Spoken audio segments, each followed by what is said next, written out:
रहा है। पिछले दिनों हमने राहु का स्वतंत्र कारकत्व कुछ देखा था और साथ ही में राहु का प्रथम भाव से लेकर सप्तम भाव तक फल देखा था। यूँ तो वीडियो पूरा का बनाया था, लेकिन मोबाइल हॉट हो जाने के कारण ऑटो बंद हो गया और वीडियो अमूल में हमको वहीं पे सप्तम भाव में जो आधे तक पहुँचे थे वहीं रोक देना पड़ा।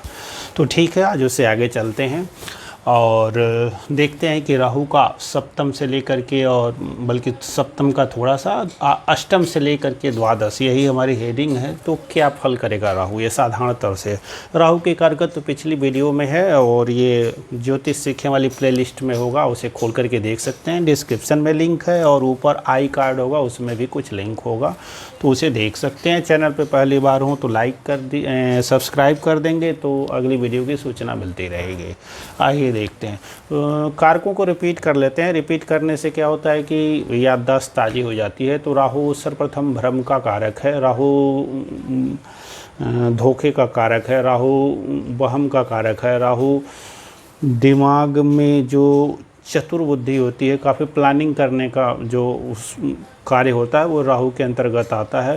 राहु कलयुग में बड़ा ही महत्वपूर्ण ग्रह भी बन जाता है, क्योंकि जितने इलेक्ट्रिसिटी के और जितने इलेक्ट्रॉनिक्स आईटी सेक्टर वगैरह उसमें बुध के बाद राहु भी प्रमुख भूमिका अदा करता है। इलेक्ट्रॉनिक्स के सामानों में भी बिजली में मंगल और राहु दोनों का योगदान होता है। तो पूरे इस समय दुनिया में आप देख ही रहे हैं कि आईटी का, कंप्यूटर सेक्टर का और विद्युत के उपकरणों का बोलबाला है, तो राहु की बहुत बड़ी उसमें भूमिका रहती है। राहु राजनीति का सूर्य के बाद दूसरे नंबर के कारक ग्रह आता है और राहु भ्रांति का भी कारक है। राहु का जो गुण स्वभाव है शनि के समान है। मूल तरह ये बात जान लें कि राहु शनिवत फल करता है और राहु एक अशुभ ग्रह है। राहु राक्षस का ये धड़ है। राहु बहुत प्लानिंग करता है और राहु जो है और भी है कि शुभ और अशुभ राहु दोनों में बड़ा अंतर होता है। शुभ राहु है तो बहुत ऊपर लेके चला जाता है और राहु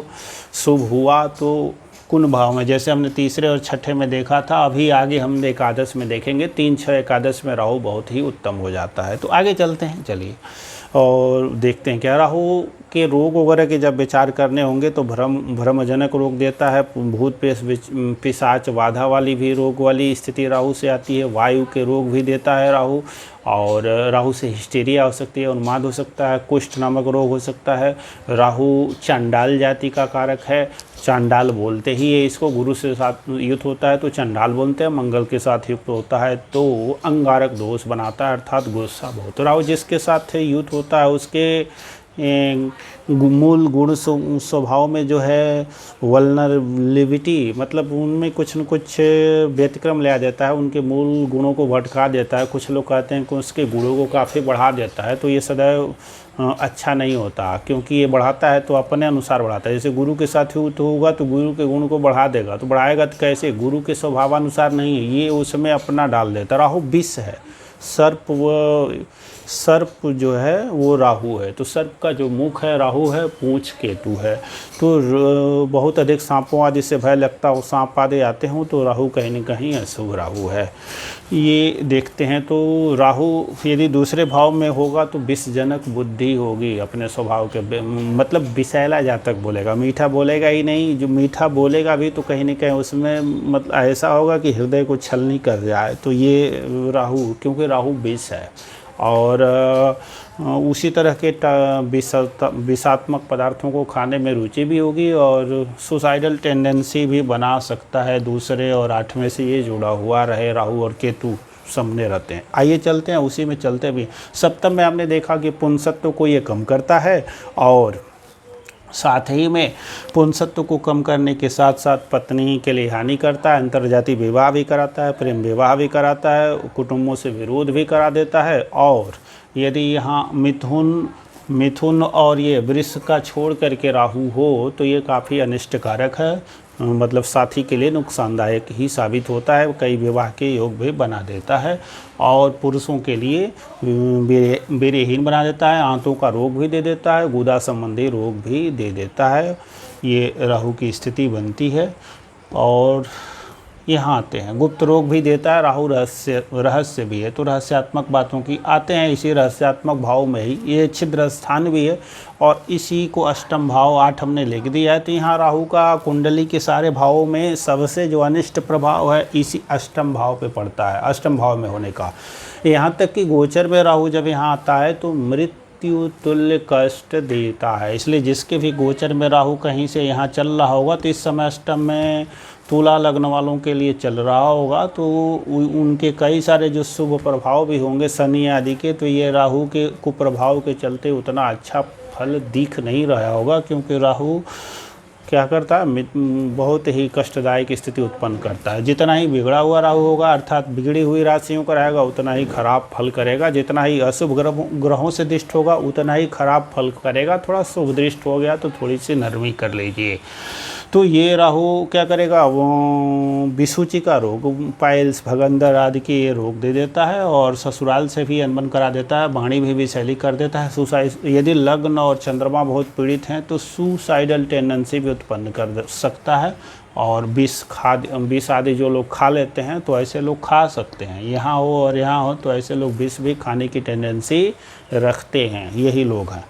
दूसरी चीज़ ये है कि बिजली आदि से भी खतरा लग सकता है, बिजली आदि के उपकरणों से, और राहु के जो स्वयं के कारकत्व हैं जितने बताए गए उनकी हानि हो जाती है। अब चलते हैं राहु को दशम में ये राहु भाग्य की हानि भी कराएगा, ये राहु पिता के लिए भी अशुभ है और ये राहु इस जातक के लिए भी अशुभ है, इसलिए अष्टम राहु सबसे बुरा है। अब नवम राहु चलते हैं, तो नवम राहु भी पिता की हानि कराता है, चूँकि यहाँ से नवम है, और जातक की बुद्धि को भी भ्रमित करता है। जातक की अल्प संतति होती है, यहाँ भी होता है तो अल्प संतति है, यहाँ भी है तो इसकी दृष्टियाँ यहाँ पड़ती हैं। इसके राहु की दृष्टियाँ होती हैं 7, 5 और 9, गुरु के समान ये दृष्टि रखता है, तो इसीलिए यहाँ से यहाँ पे दृष्टि पड़ती है। तो ये नवम राहु बुद्धि को भी भ्रमित करता है, कार्यों में बाधा देता है, विलंब देता है और दुर्बुद्धि रखता है, धार्मिक कार्यों में मन नहीं लगने देता, और जातक जो है उदार भी नहीं होता है। दसम राहु, हाँ, पर ये नवम राहु का शुभ फल ये है कि किसी धार्मिक नगर आदि का नेता बना सकता है। तो आज क्या है, नेता भी बन सकता है, बड़ा अधिकारी भी बन सकता है, एसडीएम आदि जो हुए इस तरह के, जो कहीं भी अपने विभाग का प्रमुख होगा, प्राइवेट कंपनी आदि में भी जाता है तो वहाँ मतलब विभाग का प्रमुख हो सकता है, किसी मतलब एरिया का मैनेजर वगैरह हो सकता है। तो इस तरह से ये राहु भाग्योदय भी करा सकता है। दसम राहु ऐसा है कि ये राहु बहुत कुछ दे देता है और बहुत प्रसिद्धि देता है, ख्याति देता है, क्योंकि यश के लिए यहाँ और यहाँ से देखते हैं, जिसमें मुख्य रूप से दसम भाव ही है, ये राज्य स्थान में है, तो राजनीति का कारक है, इसलिए यहाँ भी राजनीतिक दृष्टिकोण से राहु काफ़ी लाभदायक स्थिति प्रदान कर देता है, परंतु सत्कर्म नहीं कराता। कर्म स्थान भी है ये, तो सत्कर्म ये जातक नहीं करता है, जातक दुष्कर्मों में प्रवृत्त हो जाएगा, हो सकता भी है, टेंडेंसी इसकी रहती है, और संचित धन की हानि कराएगा, और यहाँ तक शत्रुओं आदि के लिए ये जो है नुकसानदायक है, अर्थात शत्रुओं पे विजय दिला सकता है, जातक के लिए अच्छा है, तभी तो ख्याति होगी इसकी काफ़ी। पर ये इस राहु के बारे में ये नेगेटिव यह चीज़ बताया गया है कि ये राहु बहुत कुछ दे देता है, छप्पड़ फाड़ के भी, और जाते जाते सब ले लेता है। जैसे इसको लगता है कि इसने पहले दे करके गलती कर दी है। अब कहेंगे कि ये कैसे होता है, तो ये ऐसे होता है जैसे लालू यादव का खूब था, सब कुछ था, फिर चारा खा के फिर जेल में चारा खा रहे हैं, तो ये इस तरह के राहु ऐसे लोगों को कर सकते हैं। विजय माल्या खूब कंचन चरे, लेकिन अब स्थिति क्या है, भागे भागे फिर रहे हैं। नीरव मोदी टाइप के लोग पहले खूब आगे गए, खूब ख्यात भी हुए, लेकिन आज स्थिति क्या है, तो इस तरह की स्थिति ये पैदा हो सकती है। दसम राहु, एकादश राहु के कहने ही क्या है। राहु की जो भी हमने कहा अष्टम में सबसे बुरा है, तो उसी प्रकार से एकादश राहु सर्वोत्तम राहु होता है।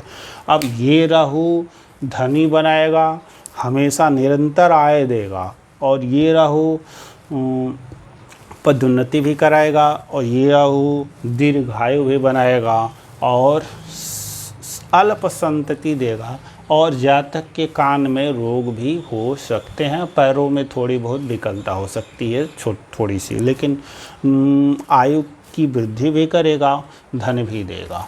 द्वादश राहु पुनः अष्टम के बाद दूसरे नंबर पे खराब कहा जाता है। ये द्वादश राहु भी जातक को जेल पहुंचा सकता है, जातक की विदेश यात्रा भी करा सकता है, जातक के शरीर के अंदर किसी भाग में जल इकट्ठा हो जाए, जिसको जलोदर रोग बोलते हैं। तो जलोदर तो पेट में होता है, लेकिन ये कहीं भी पैरों आदि में भी ये हथिया पाँव टाइप का जो फूल जाता है, तो ये राहु की शिकायत है। ये पांचवी दृष्टि यहाँ तो दमा आदि के रोग भी हो सकते हैं, माता को बीमार भी ये कर सकता है। और ये राहु शत्रुओं के लिए तो नुकसानदायक, शत्रु को नुकसान कराएगा। ऋण आदि लेने जाएंगे तो जल्दी नहीं मिलेगा, और मिल भी जाएगा तो जल्दी भराने नहीं देगा। और इसकी नवी दृष्टि यहाँ पे पड़ेगी तो शोध कार्यों आदि में भी जो ये है बहुत सहयोग नहीं करने वाला है। पर ये जातक यूँ कहें कि जातक की मृत्यु भी ये राहु बिगाड़ता है। तो कुल मिला जुला करके द्वादश राहु से भी सावधान रहना है। राहु के उपाय क्या करेंगे, सब कुछ तो देख लिया पहली वीडियो। दूसरी वीडियो राहु के उपाय। तो राहु का देवता सरस्वती जी को माना जाता है कई जगह पे। इसका मतलब ये सरस्वती जी वाणी की अधिष्ठात्री देवी हैं, और राहु यदि बिगड़ेगा तो क्या करेगा, वाणी को भी बिगाड़ सकता है। तो सरस्वती माता की उपासना करने से वाणी अच्छी होगी, बुद्धि अच्छी होगी। तो राहु ब्रह्म का देवता है और सरस्वती माता विद्या की देवी हैं। तो जब विद्या देवी की कृपा होगी तो ये इसका जो नेगेटिव प्रभाव है वो दूर हो जाएगा। एक तरह की है। दूसरा ये भी है कि माता दुर्गा जी की आराधना करने से उसी में सरस्वती जी भी हैं, लक्ष्मी जी भी हैं, काली जी भी हैं, यानी शक्ति की आराधना करने से भी राहु जो है दब जाता है। कहीं कहीं तो ऐसा भी लिखा है कि जो आदि शक्ति की उपासना करता है राहु, उसके दरवाजे पे पानी भरता है। तो यह भी स्थिति बनती है। दूसरा है गणेश जी की उपासना करने से भी समस्त विघ्न दूर होते हैं। तो हाथ सूढ़ में लपेट के बांध के फेंक देंगे, राहु बाहर चला जाएगा, घर में नहीं आएगा, आएगा भी तो आपकी चाकरी करेगा। और राहु के मंत्र क्या हैं, तो ओम रांग राहवे नमः, इसके जपने से भी राहु शांत होता है। राहु बड़ा जल्दी खुश होता है। गुरु सबसे देर में प्रसन्न होते हैं, लेकिन लगता है राहु सबसे अधिक खुश भी हो जाता है, बहुत जल्दी दे देता है। वो एक और मंत्र है ओम भ्राम भ्रीम भ्रौंग सह राहुवे नमः। इसका मानसिक जाप करेंगे तो भी ये खुश हो जाता है। और रात में सोते होते समय शुद्धि अशुद्धि का ख्याल भी नहीं करना है। राहु के इस मंत्र को ओम रांग राहवे नमः या ओम भ्राम भ्रीम भ्रौंग सह राहुवे नमः जाप करने में फिर भी बहुत अधिक नहीं करना चाहिए, थोड़ा ही करना चाहिए। 5 मिनट 7 मिनट बहुत है, क्योंकि बहुत अधिक जप या तो लग्नेश का कीजिए, पंचमेश का कीजिए या नवमेश का कीजिए। बीज मंत्रों का भी जप, ताकि ये बलवान रहें। ये बलवान रहेंगे तो कुंडली सुधर जाती है। इष्ट देवता का चयन भी यहाँ से और यहाँ से ही किया जाता है। तो उन्हीं की उपासना करनी चाहिए, उन्हीं के देवताओं को भी, जिससे कुंडली में अन्य जो ग्रह दोष वगैरह हैं वो भी दूर हो जाए और काफ़ी बल प्राप्त हो जाए और आगे चलता रहे। वीडियो को लाइक कर देंगे तो काफ़ी प्रोत्साहन मिलता है। अगली वीडियो में मिलते हैं। बहुत बहुत धन्यवाद।